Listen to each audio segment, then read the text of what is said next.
Between 1942 and 1943, the Nazis carried out one of the most horrific campaigns of genocide ever perpetrated. The extermination of the Jews in occupied Poland was carried out at secret death camps: Sobibor, Treblinka, Belzec, Chełmno, their names forever synonymous with mass murder. At Treblinka alone, they could kill 12,000 Jews in one day. Tutaj w tym miejscu zostały zakopane 875 tysięcy trupów. By the time the camps were closed in 1943, over 1.5 million Jews from all over Eastern Europe had been eliminated. Commandant Franz Stangl was in charge of both Sobibor and Treblinka extermination camps. He helped to perfect these killing machines. At the end of the war, he and one of his brutal subordinates went on the run, hiding out in South America. They would be pursued for 30 years by Simon Wiesenthal, himself a survivor of the Nazi concentration camps. He had dedicated his life to the memory of those who had perished around him. Wiesenthal was to become Stangl's nemesis, hunting him halfway around the world before finally getting his man.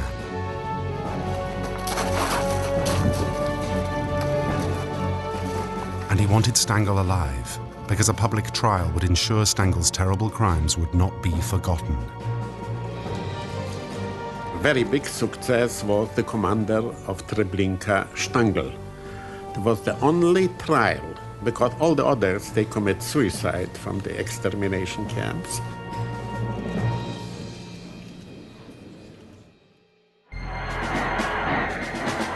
Schlagbäume und Grenzpfähle sind für alle Zeiten gefallen. Ein Volk hat zueinander gefunden. Franz Stangl's path to evil began in May 1938, when Hitler's Nazis crossed the border into Austria to a tumultuous welcome. From now on, Hitler announced, Austria, a sovereign independent country, would be just part of a greater Germany.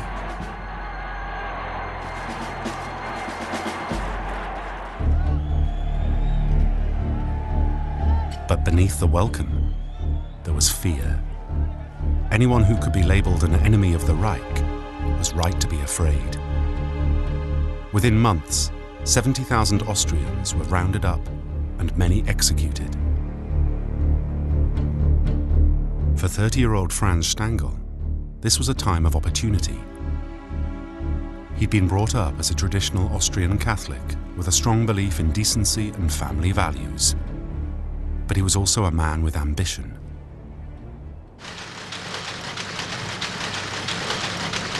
He had already given up one promising career as a master weaver. Although strangely, these skills would later help him to survive. Instead, his passion for detail and discipline led him to join the Austrian police, and now he found himself answering to the country's new rulers. His political sympathies before the arrival of the Nazis are unclear, but after 1938, loyalty to the party was the price Stangl was prepared to pay for a new job.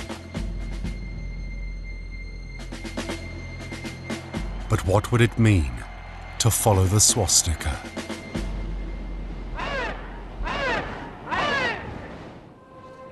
German propaganda tried to portray the Catholic family values of Austria and Nazi ideology going hand in hand.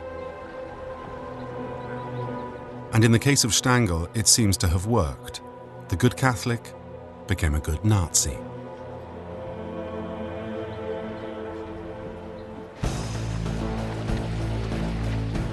One of the Nazi ideals was the purity of the Aryan master race. It was a personal obsession of Adolf Hitler. In his warped vision of the Third Reich, there was no room for the weak or the imperfect. In 1939, he launched the so-called euthanasia program. New mothers were expected to report birth defects and disabled children. They were to be weeded out and eliminated.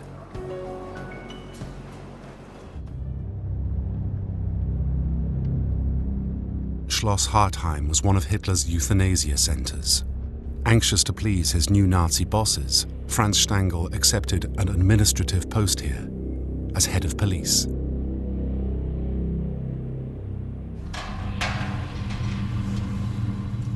This would be his first step into the most evil operations of the Nazi regime.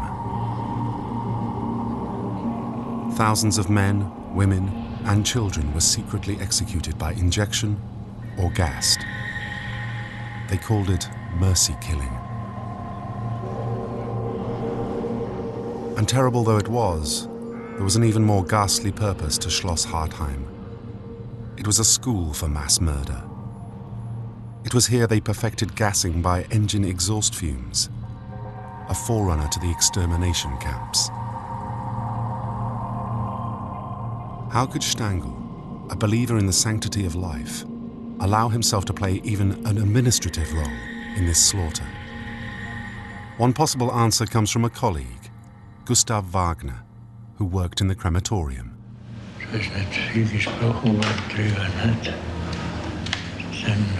Dass die Sache unangenehm ist, das hat ja jeder selbst empfunden. Nicht? Aber schließlich, wie gesagt, schon, es war nicht unsere Aufgabe, darüber nachzudenken. Denn das ist eine Sache der Ärzte gewesen. There was a brief moment of relief in 1941 when Hitler temporarily stopped the euthanasia program. The last time he would be swayed by public opinion. But Stangl's Nazi minders now knew he was a man that they could use. They had already lined up a new role for him.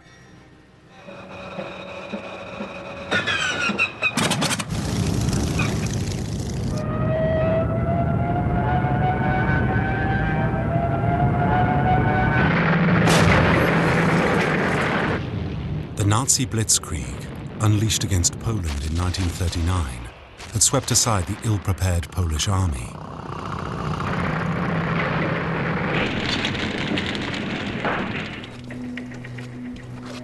But it brought an unexpected problem. What to do with the hundreds of thousands of Eastern European Jews now under the direct control of Hitler's regime? Initially, the Nazis adopted a two-pronged approach. A ruthless policy of segregation, herding the Jews into crowded ghettos in many of the major Polish cities.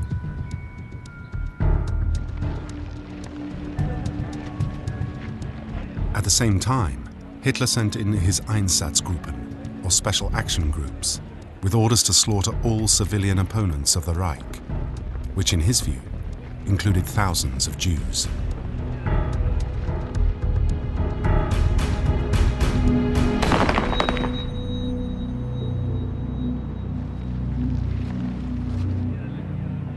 But these mass executions were not efficient. They were proving costly both in resources and in the psychological impact on the men responsible. A more deadly, more radical scheme was soon on the agenda.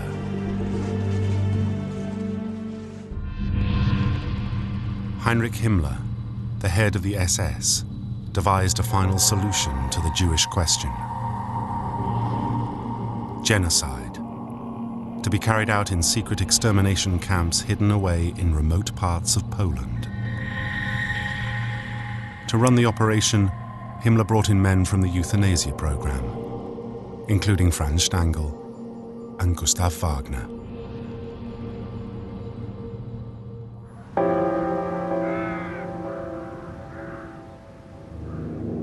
In early 1942, Stangl was sent as commandant to what would become Sobibor camp in eastern Poland.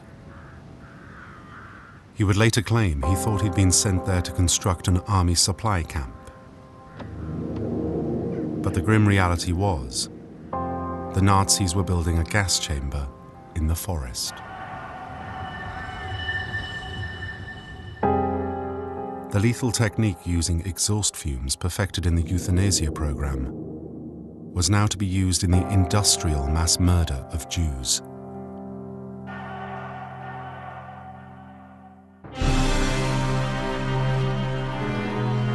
The whole process from ghetto to gas chamber involved a succession of cruel deceptions. It began with Germans collecting money from Jews in the ghetto to convince them that this was a journey worth taking. In their thousands, men, women, and children were rounded up. At worst, the Jews thought they were going to labor camps. But they were forced into railway wagons, often traveling for days without food and water. When they arrived at Sobibor, Stangl had laid out a deadly illusion. His men told the new arrivals they were at a transit camp. They needed to get undressed and take showers to prevent disease. The bewildered, starving, and exhausted Jews stripped naked and were told to set aside all their clothes and possessions.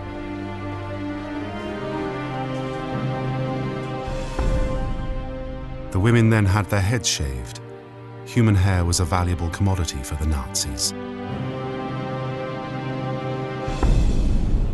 Then the victims, now minutes from death, were forced down a narrow barbed wire path called the tube, leading not to the showers, but to the gas chambers. Their bodies were then thrown into mass graves and later incinerated.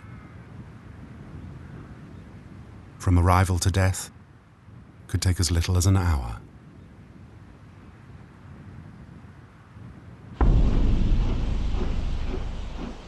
In the 3 months that Stangl was in command at Sobibor, about 100,000 Jews were killed in this way.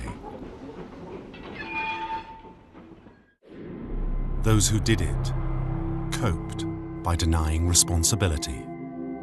Gustav Wagner, Stangl's fellow veteran of the euthanasia program, was now his deputy at Sobibor. Das ist, weil ihm der Befehl da war, nicht? Aber gedacht habe ich mir da gar nichts dabei. Auch die anderen nicht. Kommandant Stangl's way of dealing with this moral nightmare was to make the whole process run like clockwork.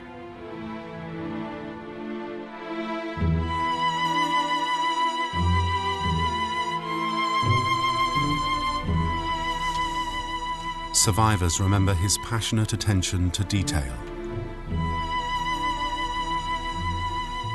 He was always dressed immaculately in a white linen jacket.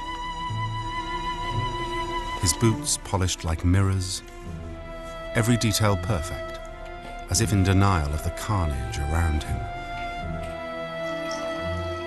But at night, he sought refuge in drink, either alone or at parties with his SS colleagues.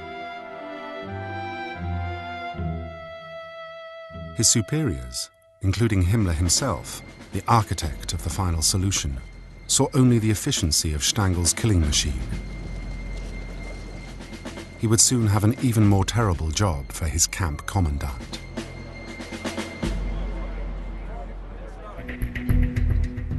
While Stangl was impressing the Nazi hierarchy, the man who would make him pay for his crimes was going through his own personal hell. In 1941, Simon Wiesenthal and his wife Silla were living in the city of Lvov in modern-day Ukraine when it was overrun by the German army. Wiesenthal and his wife were both sent to a concentration camp. It was the start of a Holocaust nightmare that would see 89 members of their extended family die.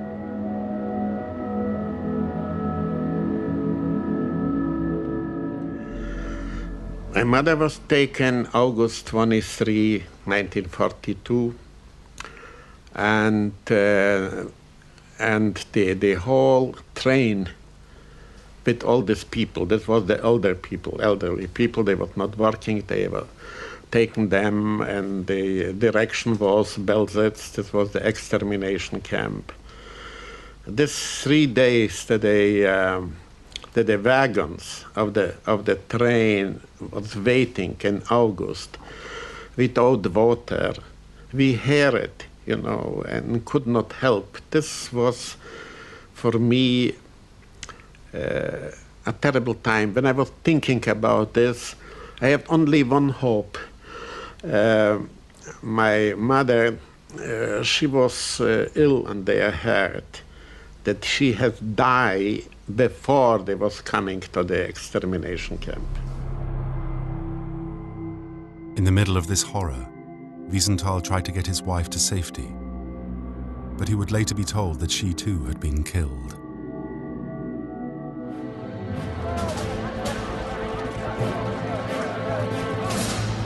Meanwhile, in late summer 1942, across Poland, the extermination of the Jews was moving into its industrial phase. Those in the Warsaw Ghetto were being rounded up and sent to an extermination camp near the village of Treblinka.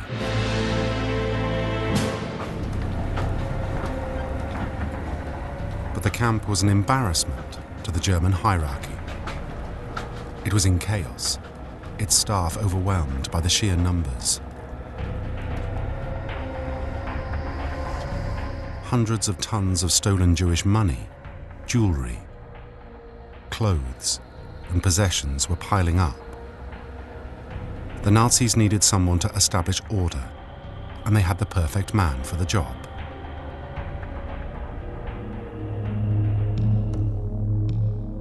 Commandant Stangl had been so efficient at Sobibor extermination camp, he was now sent to sort out Treblinka.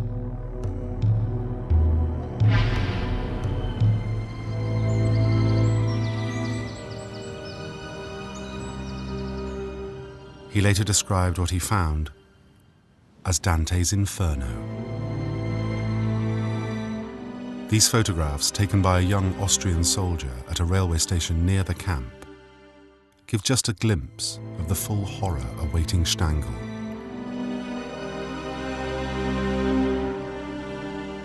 Bodies of Jews lay along the tracks leading to Treblinka.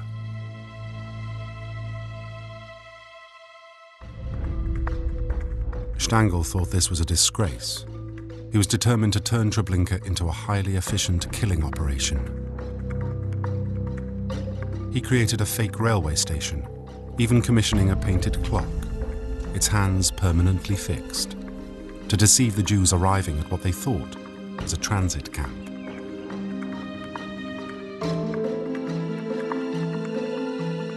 German and Ukrainian guards led them to barracks where they were forced to undress in preparation for a shower. The women's heads were shaved. From there, a barbed wire path of death, cynically known by the Nazis as the road to heaven, led to the building containing the gas chambers. Polish Jew Samuel Willenberg was one of the few to survive. I tutaj Niemcy zaczęli krzyczeć sznel, sznel, sznel i on zaczyna lecieć wzdłuż tego baraku w kierunku do ścieżki śmierci i nie wiedząc dokąd on leci. A tam czekała na niego śmierć, Ukraińcy, którzy go wypchali do komór gazowych. By October 1942, about 3,000 people could be gassed here at one time. Beyond the chambers were the burial pits. Later, to hide the evidence, mechanical diggers were used to move the corpses to the so-called roasting area, where they were laid out on racks for cremation in the open air. Some 750,000 people were sent to Treblinka. About 70 would make it out alive. One survivor described Treblinka as a factory of horror whose sole product was bodies.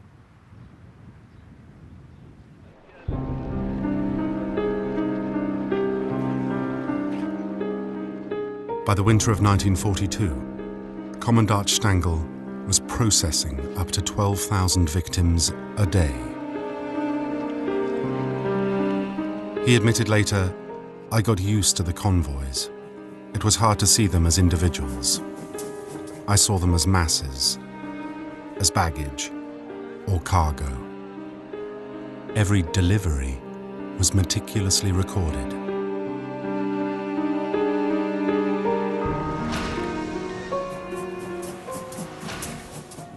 Trudno uwierzyć, że w takim małym przestrzeni taką zbrodnię można było dokonać. Trudno. To, wie pan, nie mieści się w głowie.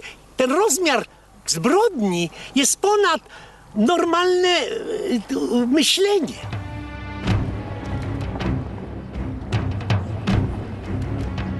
By the spring of 1943, there were very few Jews left alive in the Warsaw Ghetto.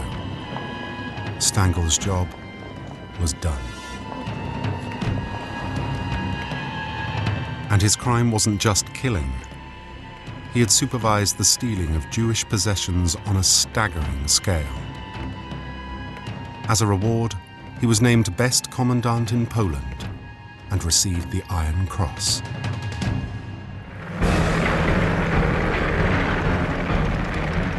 But his loyalty was repaid with a one-way ticket to northern Italy to fight in the bloody battle with Italian and Yugoslav partisans.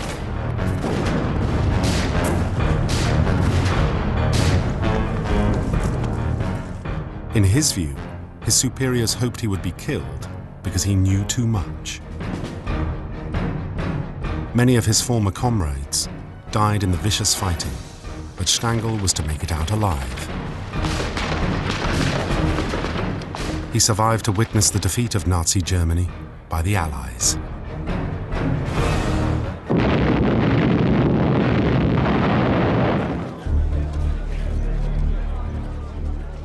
In the confusion of the last days of the war, Stangl made his way back to Austria. As a former SS officer, he was a marked man. He was soon picked up by the Americans and detained in their camp near Salzburg for the next 2.5 years. But they had no idea of his former role as a death camp commandant. In fact, in 1943, the Nazis had attempted to hide the gruesome evidence by dismantling all their extermination camps in Poland.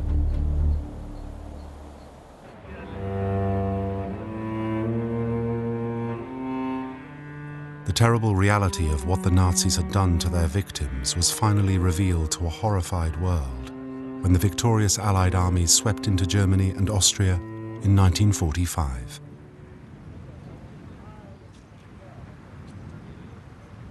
This is what the Germans did. Let there be no mistake about it. Did deliberately and slowly to doctors, authors, lawyers, musicians, whom they've turned into animals behind the wire of their cage. This day at Belsen was the most horrible of my life.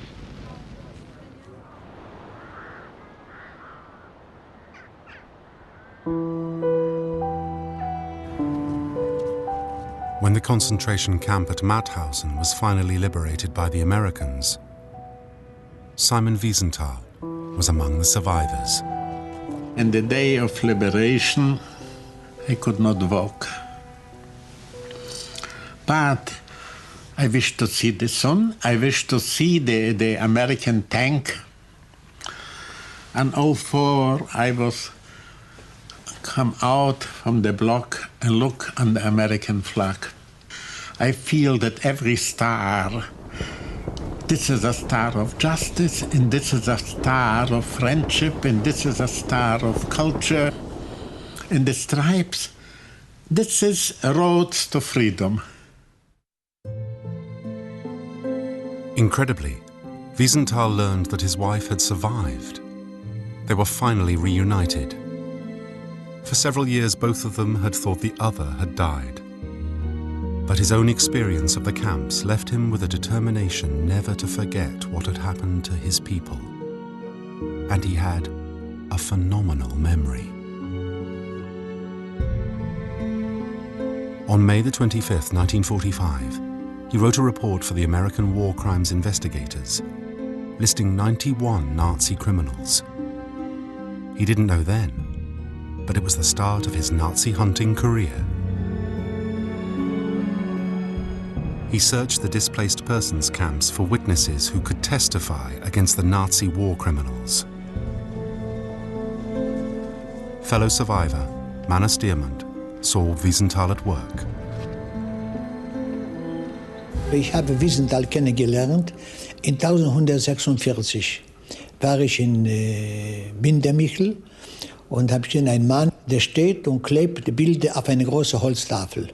Und alles Bilder von SS und Gestapo und Militär und mit Unterschriften und so weiter. Und nebenan sehe ich, steht ein Kaffee auf dem Sessel, weil der Tisch war voll Papiere. Auf dem Sessel steht eine Tasse kalten Kaffee mit einem Sandwich mit Fliegen. Und ich habe den Feng observiert, wie die Arbeit in ganzen Kraft seines Lebens und so weiter. But Wiesenthal was soon frustrated by the attitude of his American colleagues. They just didn't seem to care as much as he did about bringing the war criminals to justice. I find some Americans, they say, oh, I recognize the problems. You have here Nazis and anti-Nazis, and we have Democrats and Republicans. So now I decided it's time to make our own center with 30 survivors, people like myself. So with his colleagues, he set up what he called the Jewish Documentation Center in the Austrian city of Linz and began preparing evidence. I was very, very careful that every accusation must be absolutely good funded, because I know the Nazis was against us with general accusations, but we cannot pay with the same currency. Wiesenthal would spend hours leafing through documents. In 1948, he spotted that a certain SS officer, Franz Stangl, had been rewarded for special services to the Reich, Nazi code for a role in the extermination camps. He had no idea that the man he would hunt for 20 years had only recently been in the same city of Linz. What seems to have happened is that Stangl had remained undetected in an American detention camp until 1947, when his work at Schloss Hartheim on the euthanasia program finally attracted the attention of the Austrian authorities.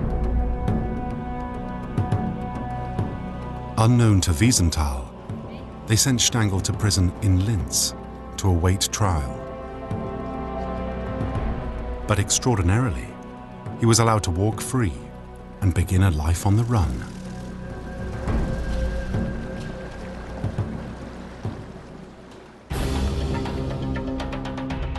On the 30th of May 1948, Franz Stangl began a roundabout journey through Austria, then over the mountains into Italy, finally looking for help in Rome, headquarters of the Catholic Church. Along the way, he had met up again with Gustav Wagner, his former deputy from Sobibor extermination camp. They had been told to contact a Catholic bishop, Alois Udall, who made no secret of his Nazi sympathies. He'd set up a pastoral service with the German community in Rome, whilst discreetly helping former Nazis like Stangl and Wagner, who were on the run. Er hat uns insofern geholfen, dass uns eine Bescheinigung gegeben hat, dass unsere Papiere bei ihm liegen, nicht? Und wenn vor irgendwas ist, dass an sich, an ihm wenden sollte. Ne?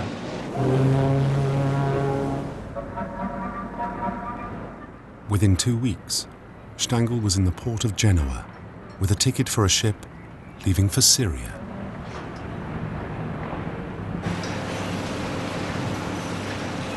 A job in a textile factory had been arranged for him. The bishop had taken care of everything. Before long, Stangl was using his organizational skills at the Imperial Knitting Company in Damascus. After a year in Syria, he had saved enough money to send for his wife and daughters. But for a man on the run, he seems to have taken remarkably few precautions. His wife's neighbors could clearly see their destination, painted on her packing cases.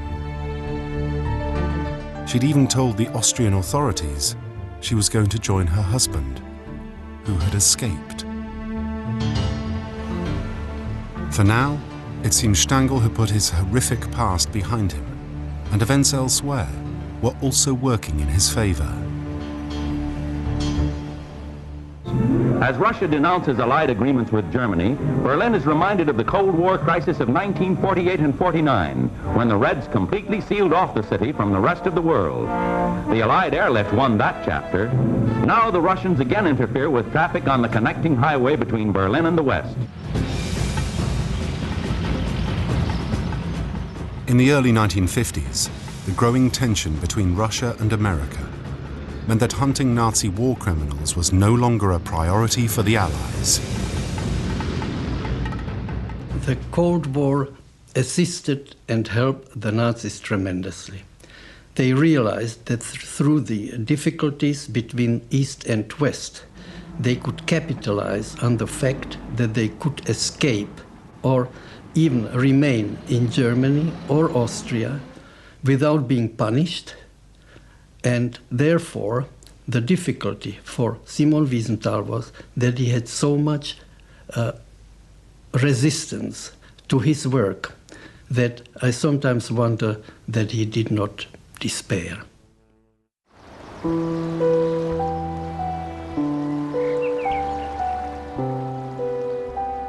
In 1954, exhausted by the indifference of the Allies and short of money, Simon Wiesenthal closed down his office in Linz. His hunt for war criminals appeared to be over.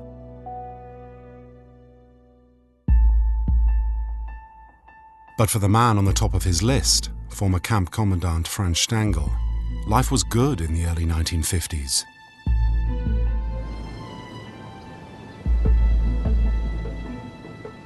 After 3 years in Syria, he had made enough money to emigrate. Once again, the Stangls made their way to the Italian port of Genoa. As an experienced textile engineer, Stangl had found it easy to obtain a visa for Brazil, despite making no attempt to hide his name. The whole family was now looking forward to an exciting new life in South America. Stangl knew many of his ex-Nazi comrades had already made it over there. Among them was Gustav Wagner, his brutal deputy from Sobibor extermination camp.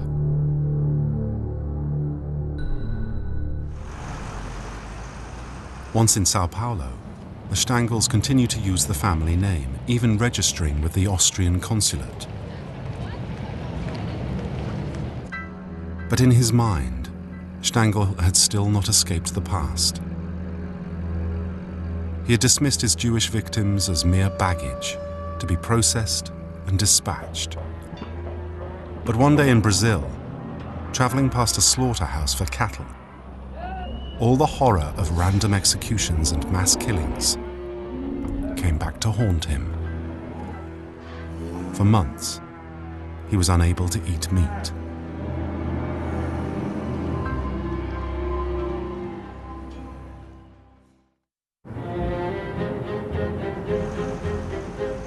This would not be the last disturbing reminder of his past, but for now the Stangl family were doing well in Brazil. They set up house on the outskirts of Sao Paulo, in the district of São Bernardo do Campo. It was the Detroit of Brazil, home to several car factories, including Volkswagen's largest plant outside Germany.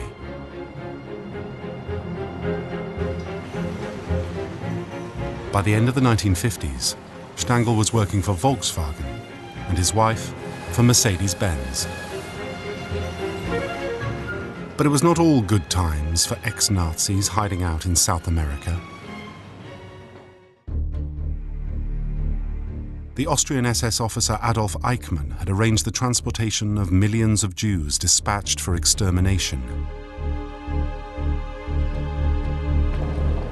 His capture in Argentina on May the 11th, 1960, made headline news, but the Israeli government, aware that the operation was politically sensitive, wanted to play down their role. Instead, they allowed much of the credit and congratulations to go to Simon Wiesenthal, who had also been searching for Eichmann.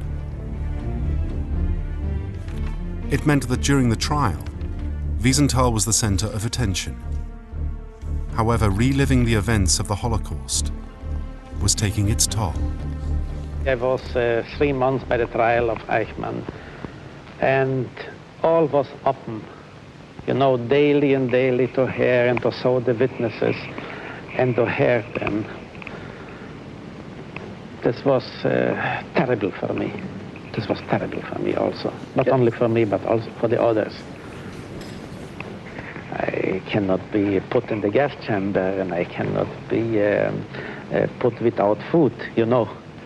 But essentially, I am living in that. But I found a distance, because without this distance, I could not live longer. The international publicity from the Eichmann trial triggered a new wave of funding, which meant Wiesenthal could relaunch the Jewish Documentation Center, this time in Vienna. He was back in the hunt for war criminals. Straight away, he began looking for Commandant Franz Stangl. He was determined to bring him to trial. Wiesenthal realized from the very beginning the importance of trials, because only in a trial in a court of law can you really expose the whole truth, the whole awfulness of what had happened in the Holocaust.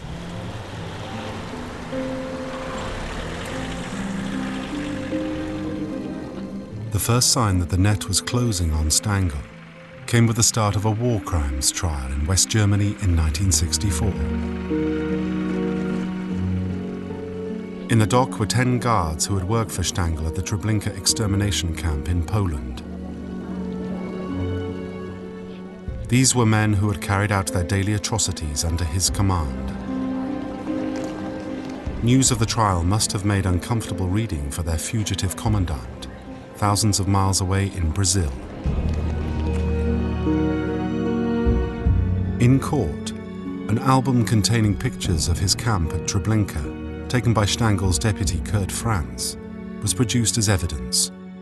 It was entitled Schöne Zeiten, or Pleasant Days. Kurt Franz was sentenced to life imprisonment. West Germany had banned the death penalty in 1949. His trial was swiftly followed by the prosecution of another set of Stangl's former colleagues, this time from Sobibor extermination camp. Simon Wiesenthal actively used both trials to publicize his hunt for the missing Franz Stangl.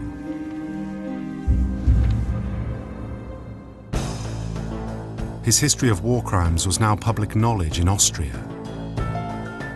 It was too much for the family of Stangl's wife, Theresa. In 1964, one of them revealed to Wiesenthal that Theresa and Franz were living somewhere in Brazil. They wouldn't say exactly where.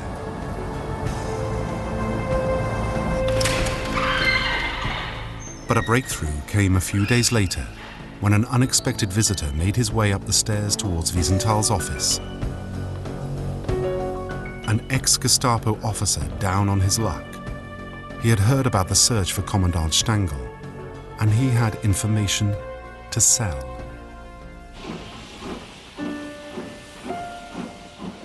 His price, he said, was 1 cent for each of the Jews killed at Stangl's camp in Treblinka. Estimating the number at 700,000, Wiesenthal would have to pay $7,000 to find out where Stangl was now working.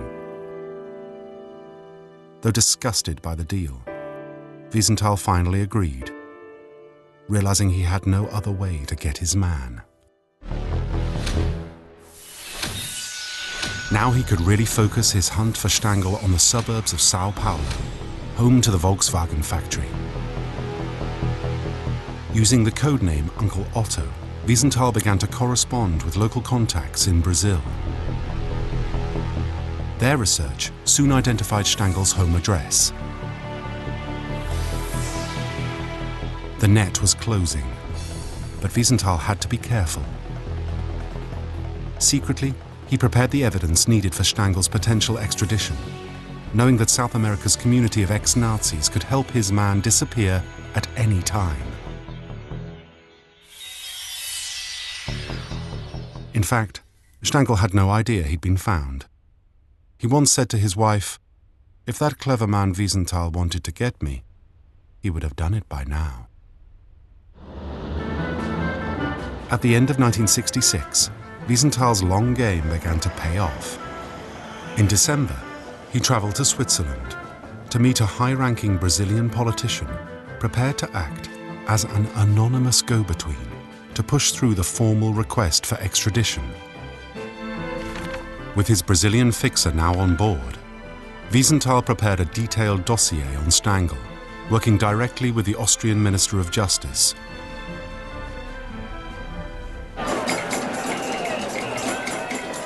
It was now February 1967, carnival time in Brazil. Unfortunately, everything stops for carnival. Wiesenthal had to get the dossier to his secret go-between before the end of the month. So it was a race against time. With just a day to spare, contact was finally made.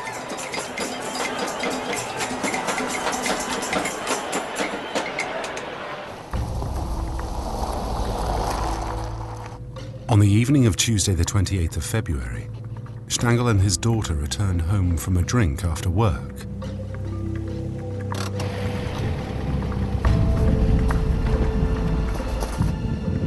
Within a few seconds, the trap was sprung by a team of plainclothes Brazilian police.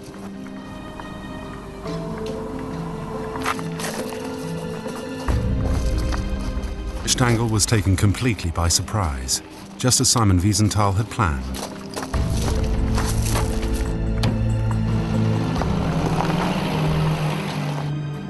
To avoid any risk of escape or rescue, Stangl was secretly removed to the capital Brasilia, while the authorities publicly announced his arrest. Wiesenthal immediately sent press releases around the world to build up pressure for Stangl's deportation. He even persuaded Senator Robert Kennedy, former US Attorney General and future presidential candidate, to use his influence on the Brazilians. On the 8th of June 1967, Wiesenthal's campaign paid off. The Brazilian Supreme Court ruled unanimously that Franz Stangl should be extradited. In the end, he was extradited to Germany. It took a huge effort, and it was entirely Wiesenthal's effort. No one else did as much as he did.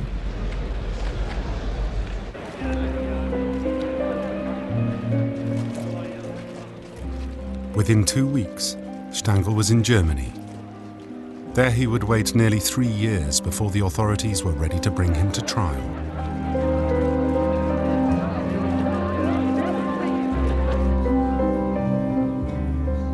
Eventually, on May the 13th, 1970, Franz Stangl entered the courtroom.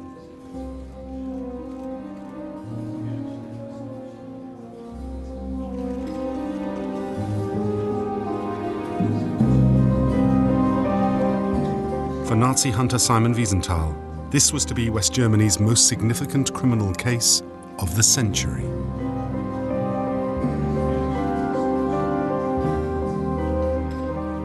It was the last stage in a journey that had begun 22 years before, when he had first come across Commandant Franz Stangl's name in lists of SS officers decorated for special services to the Reich and for psychological discomfort.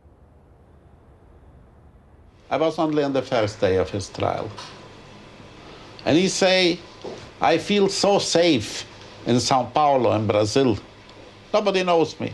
My friends say, and one day Wiesenthal will take you," and I smile. But it's not important. important was that during the trial, we have classes of school children was coming to hear the trial, and the next day they talk with their teachers. I saw companies of the Bundeswehr, of the German army.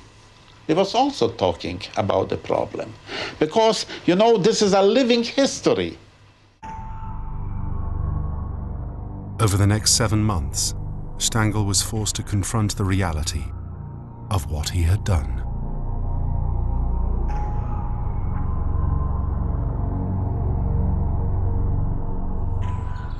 On the 22nd of December 1970, Wiesenthal's faith in justice was rewarded.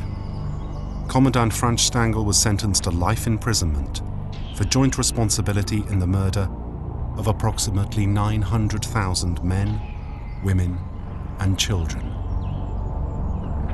In prison, he finally admitted, "My guilt is that I am still here. I should have died. That was my guilt." 6 months later, Stangl did die of heart failure.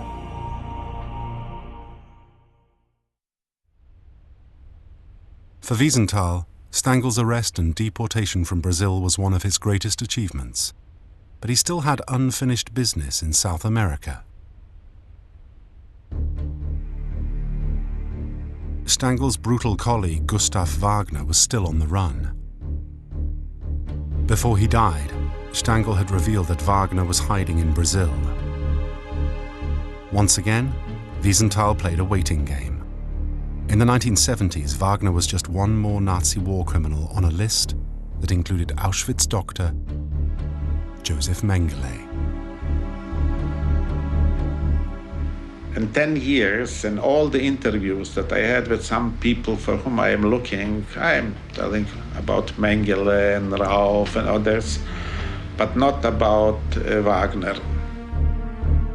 But then, in 1978, he saw a Brazilian newspaper report of a celebration for Hitler's birthday. It was a chance to trick Wagner into the open. Wiesenthal made a public statement accusing one man in the photo of being the Nazi war criminal, Wagner. This triggered a search for the real Wagner, who had been living on this farm just outside Sao Paulo. With the police on his tail, Wagner handed himself in. I was surprised that it was working. You know, always, you know, when a trick is working, everybody is surprised, because a trick is always 50-50. Shlomo Schmeisner, one of the few survivors from Sobibor extermination camp, was then living in Brazil. He publicly identified Wagner, but the Supreme Court refused the request for Wagner's deportation on a legal technicality. And Wagner himself showed little remorse for his actions. Verantwortlichkeit habe ich nicht viel gehabt, nicht? Verantwortlich war der Stangl bis zum gewissen Grad, nicht? Und dann war er wieder höher und dann wieder höher und wieder höher, nicht? Bis oben, nicht? Und mein Wirkungskreis war sehr, sehr klein.